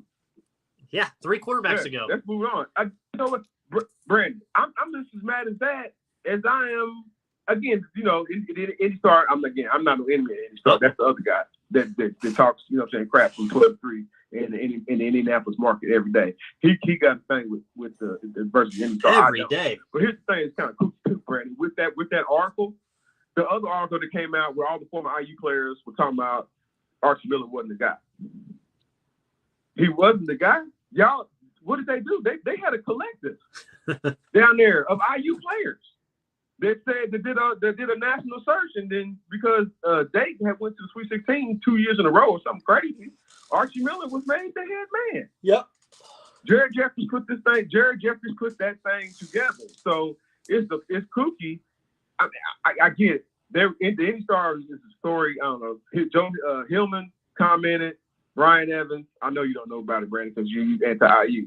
But Brian Evans, Jared Jeffries, a bunch of former IU players. You know what I'm saying? Basically, kind of going at the Tom Crean era and the Archie Miller era of IU basketball, and how those two eras basically took them off the big blue blood map as far as college basketball is concerned. Okay. But yeah, people.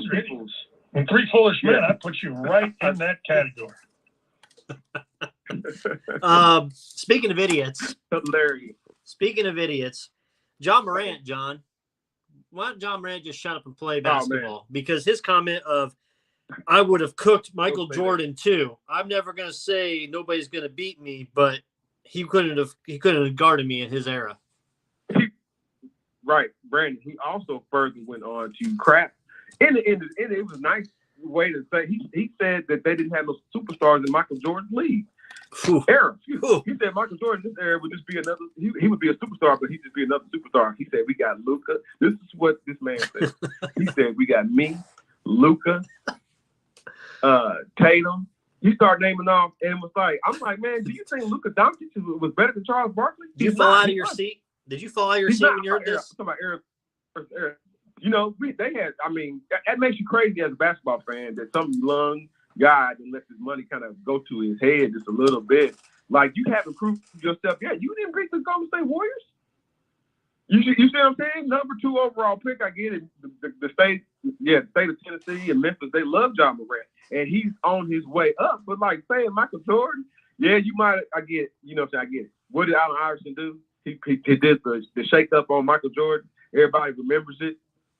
Like it was like that was Allen Iverson's moment, introduction to the league. But that's the crazy thing, Brandon. They lost the game.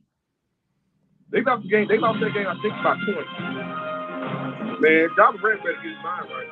Breaking news from ESPN's Adrian Wojnarowski. Oh boy.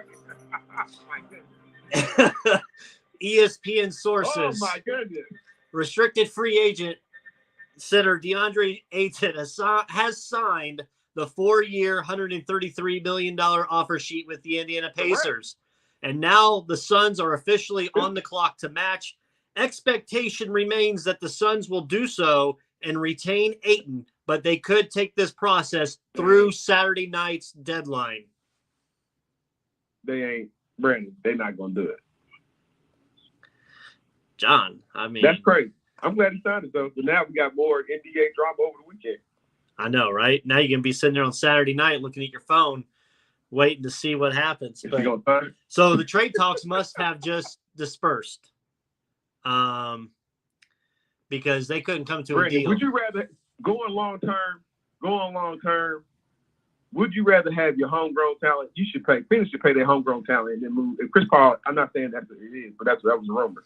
If Chris Paul is saying don't sign him, or you need to move Chris Paul's contract because he's an older player, I might move Chris Paul. I know. Here's my thing, John. If I'm Phoenix, a lot of people have Chris Paul as the MVP, but I want us to get rid of Chris Paul. I think you sign him. I think Phoenix is going to do it, John, and I think they do because that gives them up until January 15th to find a trade partner where they can get pieces. They're not going to let this guy just go walk freely and get nothing in return, right? So they can be talking with teams from now till January 15th to work out a trade for Ayton. Man, we ask athletes to be professional now. That dude would automatically start sucking like Baker Mayfield, so till he got shipped out of Cleveland.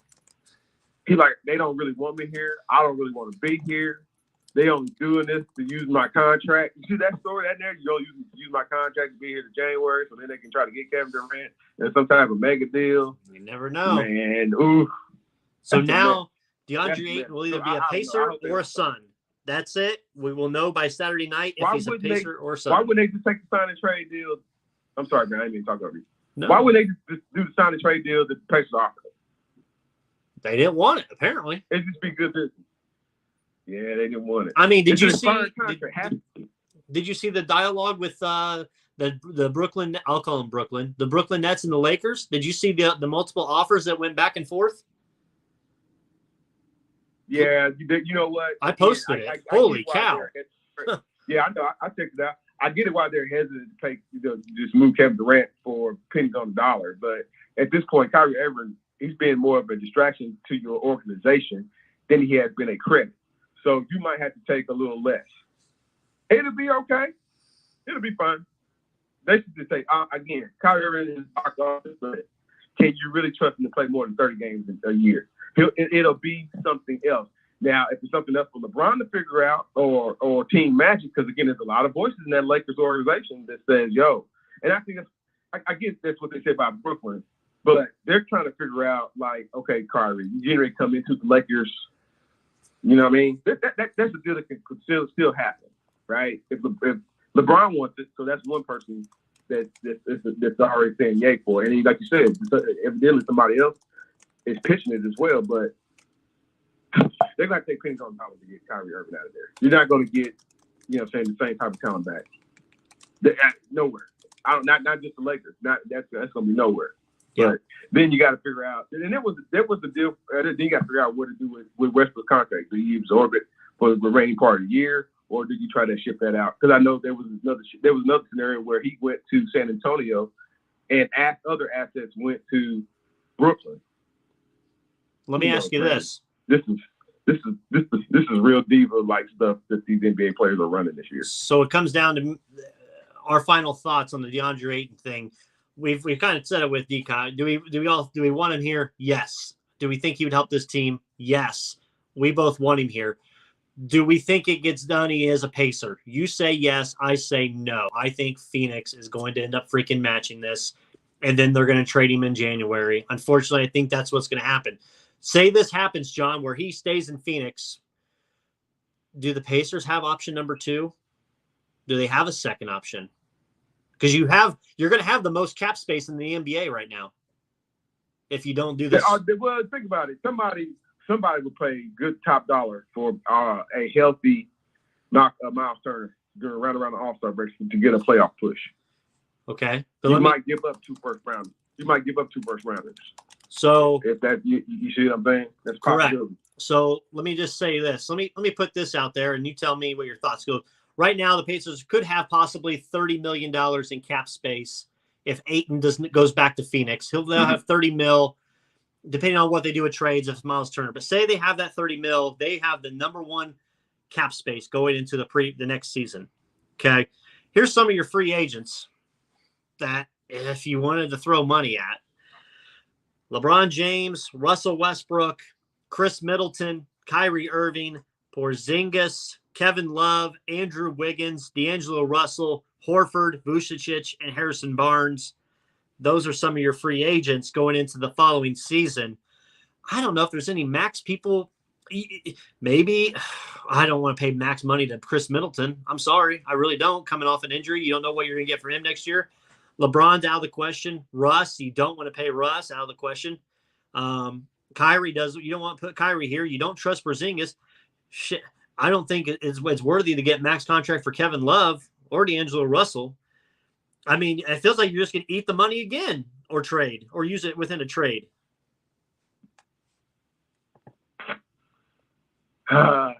He said, hold on, we'll probably be a senior. If we draft Bronny, man, LeBron going to play for the Pacers, man. That's the only way he can get to it. Or, John, do you save it for 2 years? They have to pay him they have to pay him like $65 million a year. If LeBron going to play, he's gonna get what they ain't got. Listen, do you save it for 2 years possibly? Do you save your money for 2 years, and then that free agent class, you've got Paul George, you've got Kawhi Leonard, you've got Klay Thompson.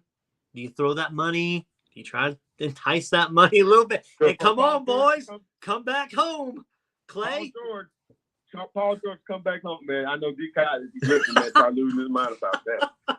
I wouldn't be mad if Paul George comes back, but I highly doubt it. They're not gonna give Paul George that kind of money. Paul and Kawhi both have player options he broke their hearts like that in 2024. Oh, okay. Klay Thompson will be a free agent as of right now. $37 million is what his cap kind of will be for there. So, I mean, the Pacers are going to have the money. It's just, do you spend it?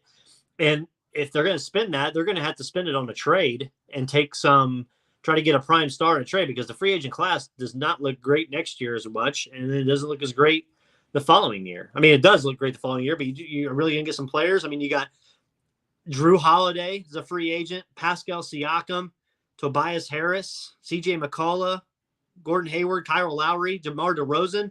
I mean, you could Jaylen Brown. You could go out and get Draymond. You could go out and get some of these guys, but they're going to be 2 more years older.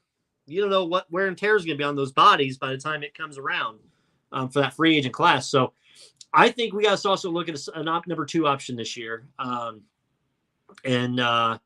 If that means, I mean, you said number 2 option was always going to be Russ Westbrook, right? So do you maybe pull that trigger, part of the Lakers deal with the Nets for Kyrie, and you take Russ on there, so that buries your cap because you couldn't get Ayton with it. I don't know. It's going to be interesting to see what ends up happening. We'll know. It'd be only Russ for like a year or half a year. Yeah, because he'd be a free agent, and that money's off the books, and you got it back. So. Yep. Shout out Pacers. We finally got Monte Ellis's contract off the dead cap. So all those years. Financially sound front office. There we go. Exactly. So as we said, breaking news: DeAndre Ayton has officially signed now his 4-year, $133 million offer sheet with the Pacers. The Suns are on the clock until Saturday night at midnight to match it. There's word is Adrian Wojnarowski says that the Suns are expected to think about this late into Saturday evening before they make a decision. Which isn't that crazy? Like if you really want him that bad, then you do it quickly, right? You would think tonight, boom, we're gonna match it. So maybe they're gonna be like, let's think about this and see what the ramifications are going to be. Because maybe between now and then also there's a Kevin Durant trade. Who knows? So who knows? Brent, I know we running a little short on time, man. I wanted to, are we on official Tiger Woods watch this weekend? No. That's probably a little pre. Tiger's the chance is over. He shot 6 over today. He looked terrible today. Damn. He shot a 78. Maybe Rory right now is in second place. I picked him to win. He's 2 shots back of the lead. They went out this morning, and by this morning, he went out at like 3 o'clock this morning for his 3 o'clock Eastern time. Is early morning there. But the people that went out early, they're on top of the leaderboard because it was not windy. In the afternoon rounds with Tiger and all them, it was really, really windy, and the scores jumped up. It was very hard to score. Tomorrow morning, it's supposed to be a little bit of rain, so it will be a little rough on them as well. The people that went this afternoon are going to be dealing with rain in the morning because they flip it. So we'll see what happens with that. A couple last things I have for you, John. I'm okay with the NBA voting to keep the play-in tournament official. I do like that. I don't like the fact of having a mid-season 30-team tournament. I don't like that. They can try to keep talking about it. Keep it out of here. We don't need that smoke.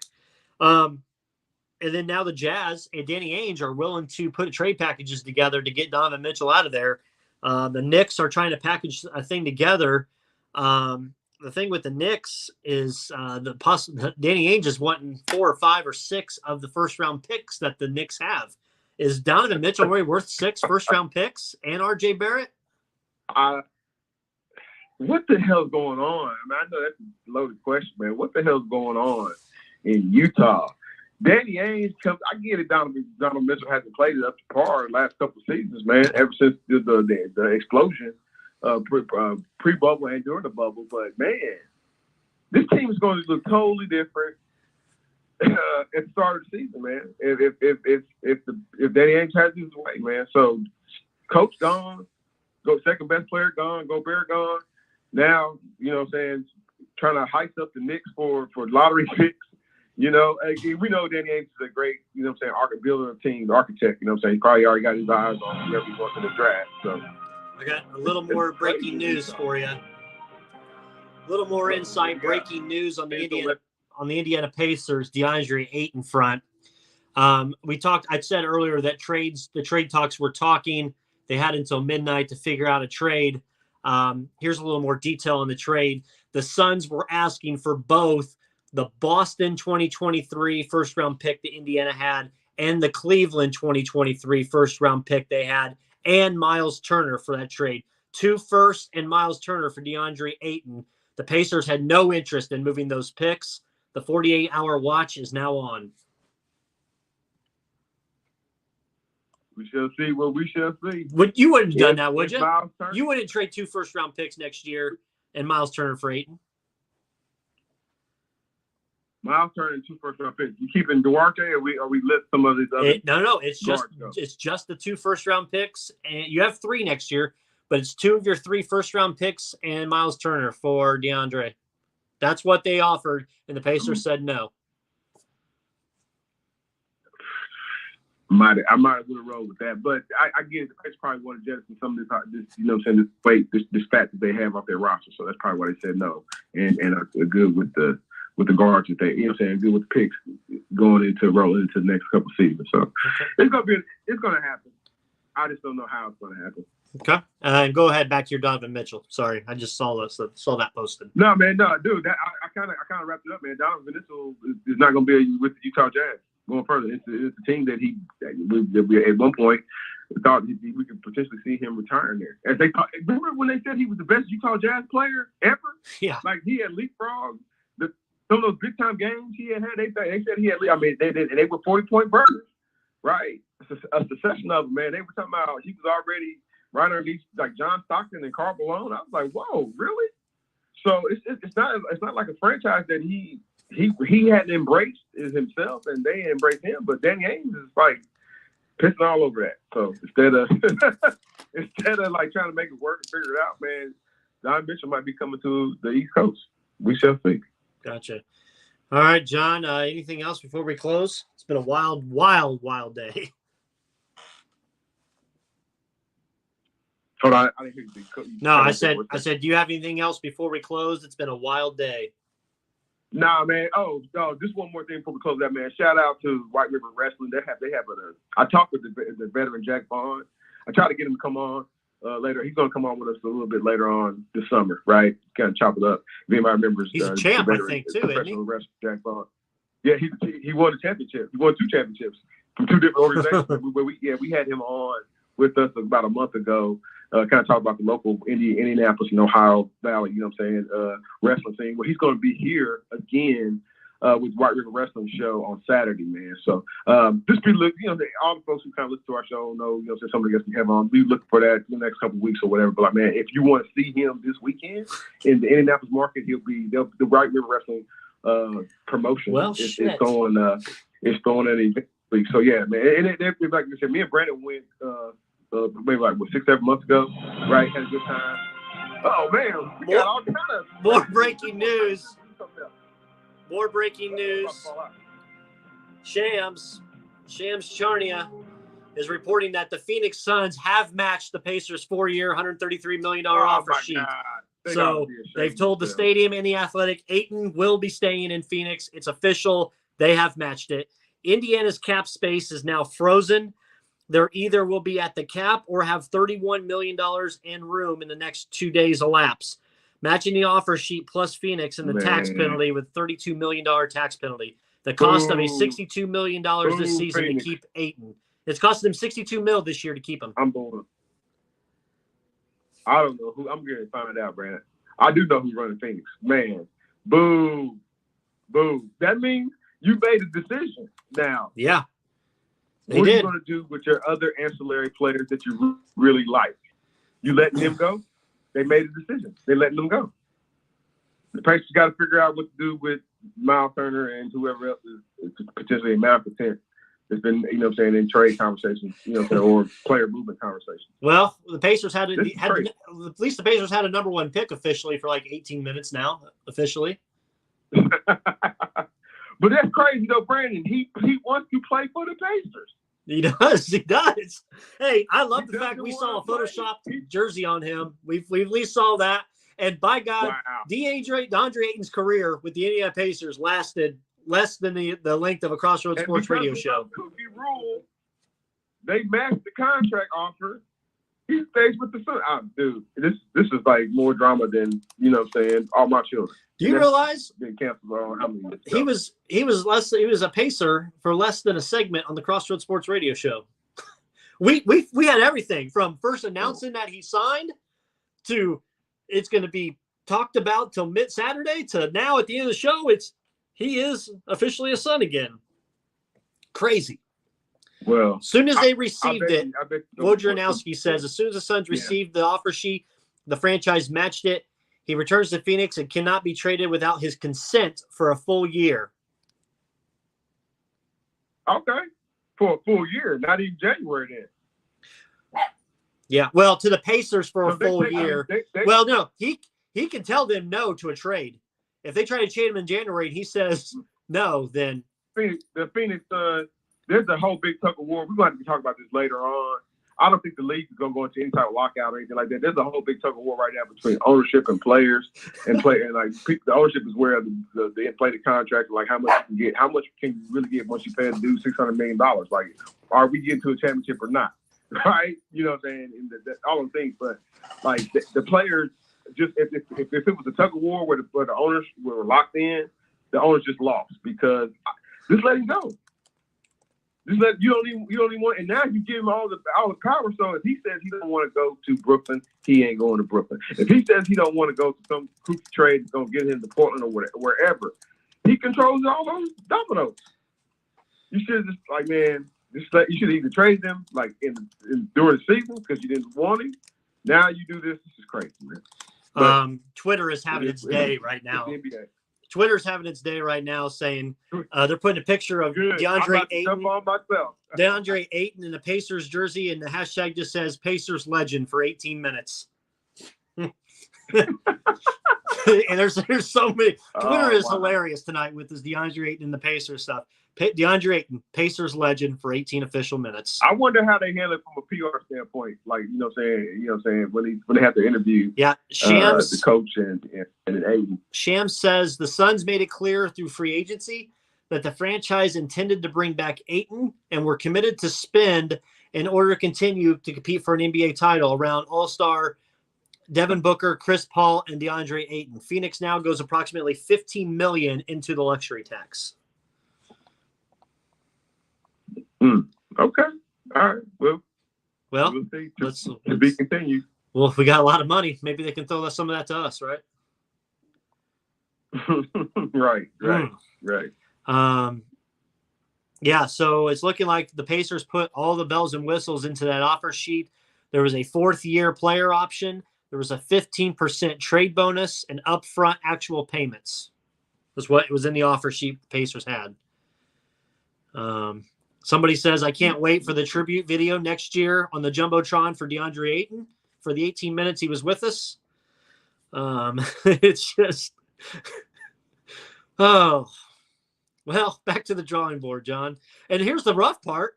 They waived Dwayne Washington and got rid of Stauskas, Morgan, and Fitz just to have the Suns match it in less than 18 minutes. Those players can't be reversed. They're off the Pacers now for good. They can't come back. Right, because they got away. Yeah. So thanks, Phoenix. Maybe it'll be a rivalry between us and the Suns. Out there. How about that? I always hated Dan Marley. Oh no, there ain't gonna be no Dan Marley shade. There won't be no Kevin Johnson or Dan Marley, Jeff Hornacek, Cotton Fitzsimmons, Tom Chambers. I used to love the Phoenix Suns, man. Kevin Johnson, the mayor. But like, man, just Kevin Johnson, right? Couple other Phoenix Suns. There's another Johnson. They had a lot of Johnsons. Anyway, man, but this Phoenix franchise they got now, man, it's like a kick in the balls. Anyway, man, we better wrap up. Yeah. No? Yeah. Go ahead. I'll let you go. There shouldn't be any more news. We've gotten everything we needed for this DeAndre. I also don't want to get caught up in mid-conversation, man. And then you get cut off by the program, man. No, man. So thanks, everybody. For chiming in today. Thanks for D-Cont and Reggie for calling in. You know what I'm saying? Our usual suspects, giving their opinionated takes, man. Want to say thank you for professional bowler Kevin Williams for finally catching up with us today as well, man. Hopefully everybody learned a little bit about bowl, what it is like is to be a professional bowler, and like hopefully a little more respect for the bowlers next time you sit on your TV screen, man. So again, man, thanks to Kevin Williams. It won't be his last time on the show. We'll chop it up with him again. Hopefully real soon. So thanks again for Kevin Williams coming on to the show. Outside of that, man, couldn't do our show without our sponsors. Thanks, Scott Nichols, State Farm Insurance. Thanks to Mavericks Custom Motorsports. Thanks to Washington Logistics, man. How can we do so without them, man? Check out their services. I guarantee they got something for you. Brandon, I'm headed to Florida tomorrow. Ooh. I'm on vacation. I very rarely go on vacation, right? Outside of outside of the normal Ohio, Tennessee, Kentucky area. But I'll be on vacation tomorrow. And limited conversation, attending a wedding. Some friends, me and my fiance are going to Florida tomorrow, down to Tampa tomorrow. So we shall see. I'm looking for Tom Brady. How about that? Uh-oh. I'm looking for the Tom Brady. Put the sunscreen on. Tampa Bay area. I'm looking for the Tom Brady fans. I'm coming with my early 2000 Colts chip on the shoulder. So, but no, man, I hope I'm hoping to have a good time. I've never been to Tampa. I know you've been before. So hopefully, so when I get back, we'll share some of our Tampa stories, man. Outside of that, man, I think we had a great show, man. Again, Brandon, you're a great host, man. This host is with the mostest, man. Outside of that, man, we'll be back next week, bigger, better than ever. And like I said, everybody have a good weekend. Thanks for listening. Yeah, thank you, everybody, for listening. Thank you. This has been the DeAndre Ayton Appreciation Tribute Show. He lasted 18 official minutes as a Pacer, so this show is dedicated to DeAndre Ayton and his time with the Indiana Pacers. We'll see y'all next week. Peace out. Thanks for listening to the Crossroads Sports Radio Show. You can find more episodes on iTunes and the Google Play Store. Be sure to like and